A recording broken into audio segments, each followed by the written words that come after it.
وَإِذْ قَالَ إِبْرَاهِيمُ رَبِّ أَرِنِي كَيْفَ تُحْيِي الْمَوْتَىٰ، اور یاد کرو جب کہ ابراہیم نے بھی کہا تھا پروردگار ذرا مجھے دکھا دے، مشاہدہ کرا دے تو مردوں کو کیسے زندہ کرے گا۔ قَالَ أَوَلَمْ تُؤْمِنْ، اللہ تعالیٰ کا سوال جو ہے بڑا بہت تیکھا ہے، تو کیا تم ایمان نہیں رکھتے؟ قَالَ بَلَىٰ، ایمان تو میرا ہے، میں مانتا ہوں ایمان ہے، وَلَٰكِن لِيَطْمَئِنَّ قَلْبِي، پورا دل کا اطمینان چاہتا ہوں، پورا یقین ہو جائے۔ اور یہ انبیاء کا معاملہ ہے، سب کا ہے۔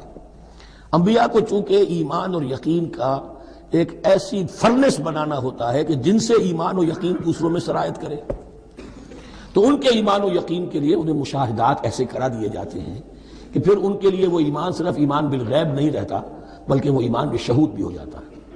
کذالک نری ابراہیم ملکوت السماوات والارض، اسی طرح ہم نے دکھائے ابراہیم کو آسمان اور زمین کے ملکوت، جو بھی ہماری حکومت ہے، جو وہ مخفی حکومت ہے، جو کاسمک ایک اسٹیٹ ہے، اس کی گورنمنٹ ہے اور اس کے تمام اہلکار ہیں، فرشتے ہیں، ہم نے مشاہدہ کرایا ابراہیم کو۔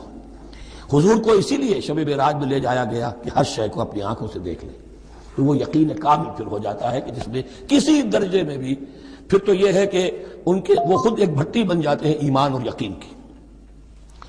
قال بلا ولكن ليطمئن قلبي قال فخذ اربعة من الطير فصرهن اليك، تو فرمایا اچھا ٹھیک ہے 4 پرندے لے لو، انہیں اپنے ساتھ ملا لو، ہلا لو کہ وہ تمہارے ساتھ تمہاری آواز سن کر آ جایا کریں۔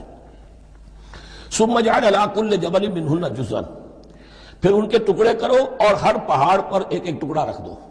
جو تفسیر میں آتی ہیں یہ کہ ان میں سب کا سر علیحدہ کیے، ٹانگیں علیحدہ کی، پر علیحدہ کیے، دھڑ علیحدہ کیے، ایک پہاڑ پر چاروں سر رکھ دیے، ایک پہاڑ پر چاروں کے دھڑ رکھ دیے، ایک پہاڑ پر چاروں کے، اس طریقے سے مختلف اجزاء میں تقسیم کر دیا۔ قال فخذ اربعة من الطير فصرهن اليك ثم اجعل على كل جبل منهن جزءا، پھر ہر پہاڑ پر ان میں سے ایک ایک حصہ رکھ دو۔ ثم ادعهن، پھر ان کو ذرا پکارو، وہی سیٹی بجاؤ جو تم بجاتے تھے ان کو بلانے کے لیے۔